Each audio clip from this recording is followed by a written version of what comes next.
Scorpio women naturally are very central, but not like I want to just share it with everyone central, but there's a curiosity phase. Let's just put it that way. And I won't lie, Scorpio, between me and you, I want you to go watch the video I did on sexuality and understanding energy, spirituality, and sexuality. Go watch that video because your innate connection to sex, born under the sign, you have a fluidity about you. Does it help that you have a water element with you? 100%. But the water element, ironically, is also spirituality, meaning that it is more likely for a Scorpio woman or those who are born under the Scorpio sign to seek a very progressive, energetic experience in a depth with a partner.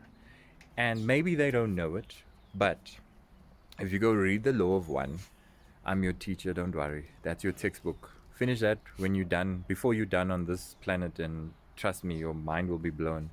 If you start tapping in a little bit more and you're not as pessimistic about spirituality and you allow the balance of optimism and pessimism, because I know you don't like being told what to do, but I'm just telling you, if you just entertain the thought of understanding that something very organic in your energetic relationship with sexuality is explained in a very spiritual or out of this world kind of way in the Law of One, where they say, especially the sixth dimensional entity that basically channels this message, they say that sex is the combination of two people out of the interest of love, not the interest of below lust.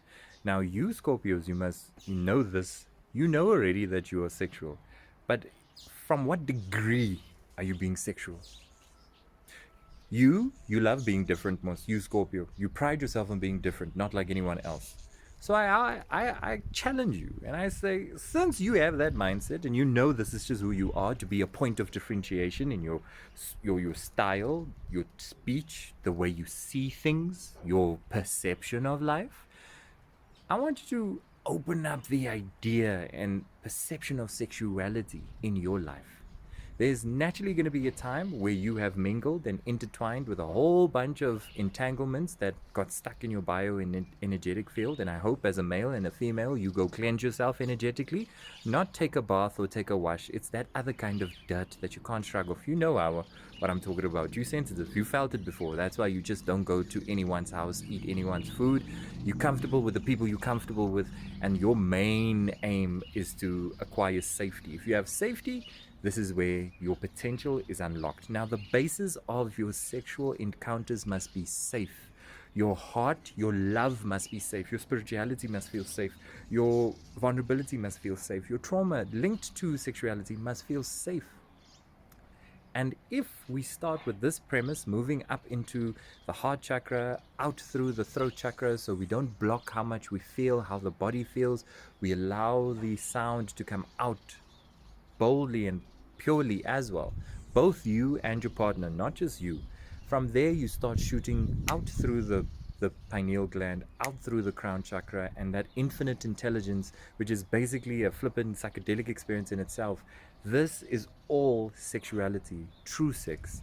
And you must first know thyself, and in knowing thyself you will attract who brightens thyself. Not you are bright because of them. They just so happen to know themselves too, so therefore two bright energies come together. And when this is the premise of your relationship with intimacy, whether it's first with yourself in discovering yourself and understanding it to be a very, very spiritual related connection, because you are one with the creator is one with you, you are going to have a very different perception of who you attract and what you deem good enough, before opening yourself up, whether you're male or female. Just remember, your energy has an entanglement. Just make sure your entanglement is in cohesion with you, and not it doesn't work in kind of like anti-clockwise, because that's what makes, especially you guys can go down mental health issues very quickly.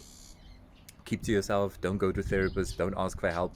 Very traditional things for typical Scorpios, especially in your your sun. um, the version of you that's emotional is those who are moon in their Scorpio. So again, this version just keeps all that lake of emotions to themselves, and that in itself doesn't, do any justice. So crying, talking, but that only happens if the Scorpio feels safe.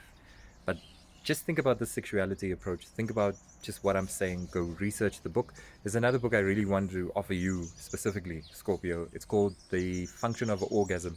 I forgot the author's name now. I'm horrible with names, but you will, if you catch my drift and see, what I'm all about, that book is going to just blow your mind. You will enjoy listening to it, and you will enjoy and see why I'm bringing this up, especially for you, Scorpio. So yeah, I look forward to hearing back from you. Again, not immediately, because I know you take your time, so don't be in a rush to say, yes, Nathaniel, this is it.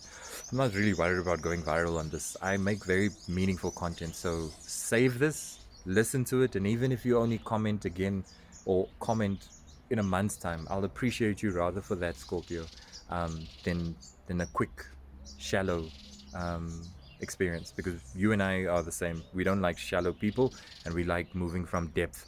So in this relationship I form with you, I hope that you check out the other series, or rather the series, the Scorpio series. Go check out all the other videos, because I'm going to be unpacking you guys, and it will seem as if I know you personally. And when you're ready, you can book a reading. I know naturally you guys don't book readings. Like I said, you pessimistic. But if this made you feel safe, it would be very nice talking to you when you do book a reading, whenever you book a reading. There's no rush.